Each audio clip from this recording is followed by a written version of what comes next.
So this one went slightly under the radar, but in an interview with The Gamer, which is linked in the description below, the team behind the upcoming Fallout London mod has spoken about the mod, how things are going, how they're coping with the next-gen updates being released by BGS, how they're distributing the mod via GOG, which is really cool to see. But also as well, they've taken some shots at BGS for this whole situation, essentially how BGS decided to release the Fallout 4 Next Gen update just 2 days after the intended release date of Fallout London, therefore ruining their plans because it broke the script extender and also their mod. So I want to read this article, speak about what was said, and also share my thoughts and opinions throughout. So if you enjoy this video and want to see more Fallout content from me, please like, subscribe if you're new, with notifications if that's possible, and please consider supporting me on Patreon. The link is in the description below, but let's get into this article and news. So this article, after first introducing the Fallout London mod here, it then goes on to talk about how the mod is set to be distributed via GOG. Now, we knew this already. We knew that the file size for Fallout London was going to be a bit too big for Nexus mods to handle, which is crazy to say, by the way, because Nexus mods is not new on the block, right? They've been around for a while. They're not necessarily a small website. They host thousands upon thousands of other mods, and they have distributed other large modding projects, right? But clearly not to the scale of Fallout London. Fallout London was just a little bit too large for their servers to handle. So the team behind the mod had to reach out to GOG to see if they would agree to host the mod and allow it to be distributed via their platform and their storefront. And thankfully, they did agree to that, because if they didn't, and Nexus Mods couldn't do it, where would the team have gone next, right? Like, who would have agreed to it? Not only just having the servers and the capacity to do so, clearly that's part of the issue, but also they have to have the willingness to distribute a mod that's not really making them money, because Fallout London, as you know, is a free download. GOG is not getting a cut of anything, so they're not making any money from it. So it's a big effort for them to distribute their mod. Now, of course, there are other benefits. They get clicks to their website. Maybe those people go off and buy another game. It's also a good PR play, which they do admit to, by the way, which I really appreciate. But still, it was a big ask for them to agree to it, and they did, so I really appreciate them doing so. And they actually grabbed some statements from a spokesperson within GOG that talks about why they agreed to do this and why they wanted to support the team. So we'll get into those in a second. But I do want to continue here with a statement from the project lead, Dean Carter, who says, quote, "We initiated discussions with GOG to release Fallout London after Nexus faced challenges hosting the files. Without the combined help of Nexus Mods and GOG, releasing Fallout London wouldn't be possible." I really appreciate how here Dean is being really thankful of Nexus Mods, giving them their props, because they're not just disagreeing to host the mod for no reason. They're saying, hey, our servers can't support your mod. We're really sorry. We would, they presumably anyways, they would distribute the mod otherwise, but they simply couldn't because of the file size and their server size and capacity. So that's why GOG had to step in and essentially save the day. So I still really appreciate how Dean is giving them their props. And I think maybe Nexus Mods has worked with GOG on this as well. That's just what I'm implying from the situation. But still, really cool all around. Nexus couldn't do it. They wanted to do it initially. They couldn't. GOG has stepped in. So now we're going to be getting Fallout London. And if GOG didn't do that, it would have been a shame if we simply didn't get London at all. Or hypothetically, the team had to downscale the mod to be able to fit on Nexus Mod servers, which would have been a disservice. It would have been a disservice to the team and their vision and everything. So thankfully, we are going to be able to get this mod at some stage, whenever it's released. So let's continue. Perhaps unsurprisingly, GOG has run into the same problem we do whenever we write about it: the need to ensure that fans don't mistake this for an official release. It's a super interesting project, a GOG spokesperson tells me. For us, it's a release unlike any other.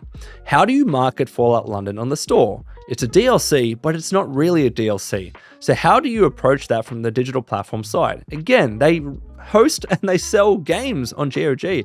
I don't know if they've ever done mods before. Maybe they're going to start getting into it with The Witcher getting into mods and the tools being released. But this might be at least, it's probably the biggest mod ever released or distributed on their platform. It might not necessarily been the first, but still, with something this scale and also as well with the attention it's getting, this is something pretty new to them, right? So I can appreciate the difficulty that goes into distributing it and marketing it and talking about how, hey, this isn't from Bethesda Game Studios per se, but it's still a very well-known and well-regarded community mod. You should download this. So very interesting situation all around. Continuing though, why GOG decided to back Fallout London. GOG admits that the project has proven challenging, especially when it comes to communication, but it's a challenge they're up for as the site is eager to appeal to the modding community. Quote, I think for us and what distinguishes GOG from Steam is that we're just a bunch of very enthusiastic guys, they tell me. I mean, hold on. I appreciate what you're doing, but you are a company. You are within CD Projekt Red. You are a company like Steam. You're not just a bunch of guys supporting the mod. There is a bit of a PR play here. You've got some other benefits too. But I still appreciate what they're saying and what they're doing. There was just a project we wanted to support and we're like, hey guys, this is great. Let's do it. It's going to be fun. Preparing for this, we're already having tons of fun. That's nice to see. Of course, they're open about the corporate angle. Here we go. This is good. Good PR in the gaming community is always helpful. Absolutely. But this was on their radar anyway. Overall, a lot of us are modders, says the spokesperson. A lot of us love Fallout 4. That is very wholesome. At least they're being honest about the corporate angle. They know it's getting them a lot of goodwill, and it might get them more goodwill if they continue on this path. Again, with games like, Witcher 3, maybe Starfield, whoever. Maybe GOG can become a place to host large mods that Nexus mods simply can't handle. I don't think they would step in for the place in Nexus mods because that would be bad PR because Nexus mods is well known in the community. But at least for these larger mods, maybe GOG has a place to play here. So passion aside, they initially had very little time to get this work done. By the time that GOG was brought on board, Fallout London was just weeks away from going live, as its original release date was timed to coincide with St. George's Day on April 23. Now, that wasn't the original release date because they were going to release it last year, if you remember, and they decided to delay it to work on the mod and make sure it was running smoothly and everything. And also as well, is this implying that the Fallout London team released the release date for the mod without knowing how they were going to distribute it? Is that the implication here? Because surely you don't announce the release date until you know how you're going to get the mod out to people. Maybe what happened here is that they announced the release date thinking that Nexus mods could handle it, but as they were continuing to work on it, they realized the file size were too big and they're like, crap, we got to work out a solution. I think that's what actually happened here. I don't think they would announce a date without knowing how they would get the mod out to people. So I'm going to assume that's what went on. Then just off the back of the Fallout TV show, Bethesda revealed that Fallout 4's long-awaited next-gen update would launch on April 25, 2 days later. The date for this still baffles me, man. Surely Bethesda knew. They promoted Fallout London via a Bethesda.net article before, right? I've spoken about this. They knew of the mod's existence. So they would have known that the mod was set to release on April 23 and that their next-gen update, which they decided to release just 2 days after the mod, would absolutely have broken the script extender and their mod. So surely they would have known. I think they would have known, and I still believe that Bethesda Game Studios should have reached out to the team and tried to work with them, right? Get them under NDA weeks out or possibly even months out in advance. If they knew they were trying to target April for the Fallout TV show, get them under NDA and work with them to make sure the mod and the script extender actually works with the new version of Fallout 4. That would have been such a positive PR angle. It wouldn't necessarily have made Bethesda money because they were going to get so many Fallout 4 sales from the TV show anyways. Maybe, yeah, you know what? Maybe Fallout London would have helped with that a little bit. But still, ultimately, it was a big PR play for them. They could have done that. Everybody would have loved Bethesda for that if this, mod could have hit April 23. And especially to coincide with April, all the Fallout stuff happening at that stage with the TV show and the next-gen update and everything, it would have been really good. It would have been a really good feel-good story. But unfortunately, it didn't happen. And I just don't know why, because BGS have reached out to scripting center teams before in the past, like with Skyrim. They have worked with them under NDA to help ensure a scripting center can be updated right when a new update is released. So maybe they could have done it with this. I don't know, maybe I'm speaking out my ass. But continuing, Fallout London simply couldn't launch under these conditions. Anyone who installed the Fallout 4 update would find Fallout London to be unusable, as the fan game was made using modding tools that would break on April 25. The foundations were being ripped away from them. That's a bit harsh, but it's true. So a delay was announced, and as of right now, Fallout London still doesn't have a new release date. And it's a big shame. It's a huge shame that it's still undetermined when this mod is actually going to be released, right? Like the script extender actually has, it's a test version, but it actually has a new version that works with the latest update for Fallout 4.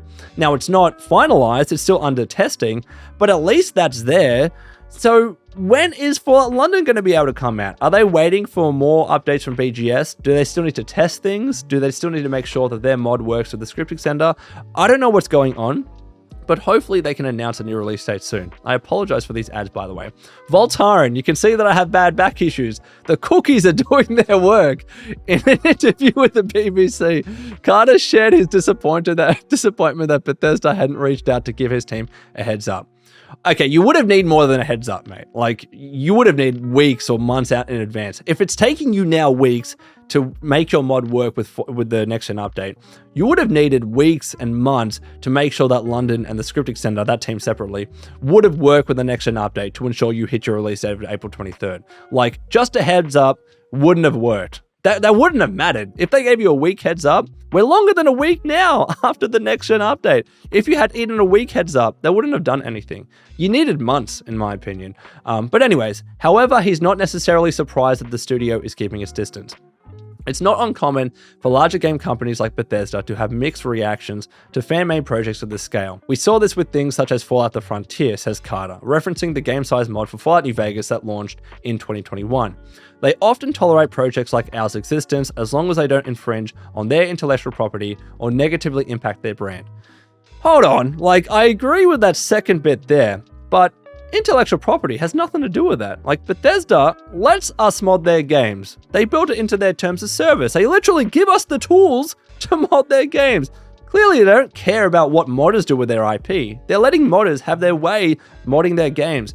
What's really going on here when it comes to IP and intellectual property is if modders use other companies' IP, right? Because if Bethesda Game Studios is seen as being actively involved with these mods that potentially end up, breaching, copyright law, intellectual property law by using other companies' assets and IP and brands and characters and logos and whatever it might be, they might be implicated. It might fall back on them. So it's not about their IP, it's about other companies' IP and Bethesda not wanting to get sued by another company for being perceived anyways as being involved, right? That's why they keep an arm's length distance. That's why they're like, we're not necessarily involved with this. We'll say that we love modders, we support them. Todd Howard talks about that all the time. But if they get directly involved with this modding team, and hypothetically, because I don't think they've done this, but hypothetically, let's say they do, steal another piece of asset or another company's IP, then that could get BGS in trouble and therefore negatively impact their brand. That's why they keep an arm's length distance. So not quite correct here, Dean. I love you, but I think that's the truth. But then GOG does follow up on this and says, GOG, who has a much closer relationship with Bethesda, agrees that this is likely the case. I think Bethesda kind of purposely closes their eyes to it. That is true, they tell me. I think it would have been great if they showed their support. I think they did show their support a little bit, as much as they could, without wanting to be implicated, as I mentioned, if anything hypothetically went wrong, because this is a huge passion project, but I think a lot of corporate stuff comes into it. That is what's happening here. A lot of corporate stuff. I know why Bethesda does it. They don't want to get in trouble because let's say a big mod comes out that does a lot of shady stuff, and I'm not going to name names with past mods in the past that have done that. Yeah, of course, I understand if Bethesda don't want to get in trouble with it, but there is a line, there's a balance that can be reached here. Bethesda saying, hey, we want your mod to work with the game, I don't think is necessarily going to get them implicated, especially when you see how transparent the Fallout London team is being. They're not stealing anything. I think if any mod team out there is to be trusted, it is this team. So I still think an exception could have been made for the Fallout London team, right? They're doing everything above board here. So not every mod project, but at least some of them, some of the really big ones that are well regarded, I think an exception should be made. But anyways, continuing. At the very least, GOG is sure that its support for Fallout London won't upset Bethesda. They're also our partners, so we wouldn't want to do anything to harm our relationship. Bethesda's not going to care, and if they did, it would just blow back on them. It would be bad PR for them, a bad community take or angle for them. So yeah, I don't think Bethesda's going to get upset at GOG for doing that. I think Bethesda is just trying to protect themselves in this situation. And also as well, I know their timelines got shifted around with the next-gen update. They wanted to release it last year, and they couldn't for whatever reason. Starfield got in the way, Elder Scrolls 6 got in the way.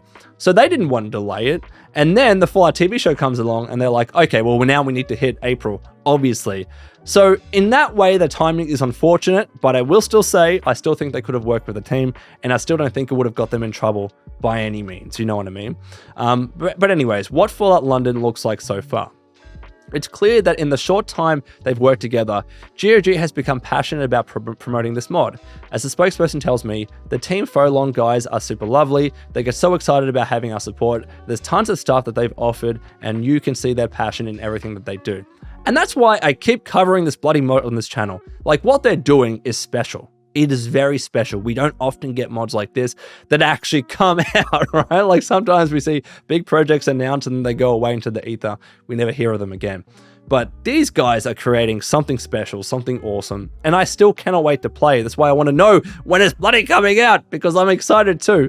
They are creating something awesome here, which is cool to see. They also don't get any money from it. They have a Patreon. They have a Patreon. It's not just like some outfit mod or some gun mod. It's a whole expansion they continue. There are moments where from our side, we had to be like, guys, don't put so much pressure on yourself. Like, slow down. It's okay. We can push it back. They're really up for the task. I just feel bad for them. I do feel bad that they were ready for this particular date, and due to circumstances out of their hands, they had to push it back. I totally understand their frustration. So it's awesome that GOG is supporting them on this. With that said, GOG isn't totally disappointed that Fallout London was delayed. They only joined the project with weeks ago until launch, and it still had some work to do in making sure the mod could be played by all Fallout 4 players, regardless of where they bought it. I mean, there are practicalities and issues in that regard, so I didn't even think of that. It was kind of hanging in the air until the last minute, GOG says, explaining that if push came to shove, they could have just about made the April 23 release date happen. We advised them that it would be good to have more time to prepare everything like 100%, but we're also ready for any scenario. I mean, they were stepping up, even though they weren't 100% ready. They were willing to hit that April 23 release date. Could you imagine if it happened? It would have been such a feel-good bloody story. I'm still frustrated. Anyways, going forward, we still don't have a release date. GOG told me its own work will be done soon, so the mod should be available for everyone when it's ready. Meanwhile, Team Phylon says it will get Fallout London out as soon as humanly possible. However, it looks like Bethesda isn't leaving Fallout 4 alone anytime soon. I mean, yeah, they're not. Expect more updates for this game, at least a few more. And also, they can't, because there are still big issues in Fallout 4 that need to be fixed, including stuff that they introduced in the first update. Remember, widescreen support. Even after the second next-gen update, if you try and play the game with a widescreen monitor, the UI is still stretched, so they need to fix that. In my opinion, they still need to fix older issues with Fallout 4, especially because the game is being played by so many people now. So they need to release more updates for this game, and all that's going to do is cause issues for modders like the Fallout London team. But anyways, in fact, on the day I spoke with Carter, another update dropped, so this is referring to the second next-gen update. Smaller Fallout 4 updates, such as the one scheduled for today, shouldn't cause too much of a challenge for our team, says Carter. That's good. While we strive to maintain compatibility with the latest game updates, these sudden rapid changes in the game's codebase can require additional adjustments on our end, so we're doing our best. However, we're committed to providing ongoing support for Fallout London to ensure a stable and enjoyable experience for our players. You know what? At some stage, they are just going to have to release the mod. At some stage, they have to accept that BGS is probably going to release another update or two for Fallout 4. If it's not now, if it's not in 2 months or 3 months or 6 months or a year, it will be sometime down the line. We've seen Fallout 3, for instance, get updates years after the fact. That absolutely could happen with Fallout 4. What if they want to do this whole creations thing like they have in Skyrim? That might take a bit more time. So what? Is the team going to wait a year or 6 months or longer or whatever it might be to make sure that there are no updates before they release the mod? They have to cop it in the chin, release it at some stage, and then see what they have to work with. Then see what Bethesda releases, what updates come out, and hopefully, like they mentioned here, they're not too much of a challenge because they're not changing the code base all that much, unlike the very first next-gen update, which was a big change. And then they continue on here by saying, on the other hand, following feedback from fans, Carter is open to releasing the old... Hold on. Carter is open to releasing the old pre-next-gen update version of Fallout London, the one that was ready to launch on April 23. Really? We are being tempted by community feedback to launch on the old version alongside the new version, says Carter. But this isn't set in stone, as it would effectively double our release workload. That would be hard. Whatever happens, GOG stands at the ready to help ship this fan game. Love for Fallout is overflowing in this. They tell me this is something that we love to see and something that we strongly stand by. So that is the article. But could they release it?